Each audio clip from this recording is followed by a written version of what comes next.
সইজাল কাণ্ডের তদন্তে আজ মমতা বন্দ্যোপাধ্যায়ের বাড়ির সামনে তৃণমূলের দলীয় কার্যালয়ে হানা দিল সিআইডি। 30B হরিশ চ্যাটার্জি স্ট্রিটে তৃণমূলের এই দলীয় কার্যালয়। আজ দুপুর 3:15 নাগাদ তৃণমূলের এই সেন্ট্রাল পার্টি অফিসে পৌঁছান সিআইডি আধিকারিকরা। মহিলা টিম ঘিরে ফেলে তৃণমূল কার্যালয়ের গেট। ঘটনাস্থলে পৌঁছায় কালীঘাট ও ভবানীপুর থানার বিশাল পুলিশ বাহিনী, সঙ্গে ছিল কেন্দ্রীয় বাহিনীও। সিআইডির তরফ থেকে জানানো হয়, সইজাল কাণ্ডে অভিষেক বন্দ্যোপাধ্যায়ের দেওয়া তথ্যের ভিত্তিতেই ওই কার্যালয়ে তল্লাশি চালাতে যান তারা। সিআইডি আধিকারিকরা জানান তাদের কাছে সার্চ ওয়ারেন্ট রয়েছে। তাদের সঙ্গে কথা বলেন তৃণমূল নেতা সুভাষিস চক্রবর্তী। পেশায় তিনি একজন আইনজীবী। সিআইডি আধিকারিকদের তিনি জানান, মমতা বন্দ্যোপাধ্যায় ও অভিষেক বন্দ্যোপাধ্যায় এই মুহূর্তে কলকাতায় নেই, তাই তিনি কোনোভাবেই তল্লাশির অনুমতি দিতে পারবেন না।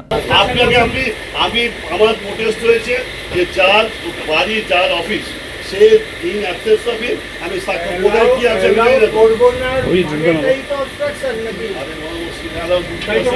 না না, এরই মধ্যে বিকেল 4টে নাগাদ ক্যামাক স্ট্রিটের অফিসে যায় কলকাতা পুলিশের একটি দল ও সিআইডি আধিকারিকরা। যদিও সেখানেও তারা ভিতরে ঢুকতে পারেননি, গেটে চাবি দেওয়া ছিল। ভেতর থেকে নিরাপত্তা রক্ষীরা জানান তারা অনুমতি দিতে পারবেন না। এরপর বিকেল 4:30টার পর কালীঘাটে তৃণমূলের কার্যালয়ে পৌঁছান বেলেঘাটার সাংসদ কুণাল ঘোষ। মমতা বন্দ্যোপাধ্যায়ের ভাবমূর্তি নষ্ট করার চেষ্টা করছে বলে অভিযোগ করেন কুণাল। শেখ এরশাদের রিপোর্ট, পূবের কলম ডিজিটাল।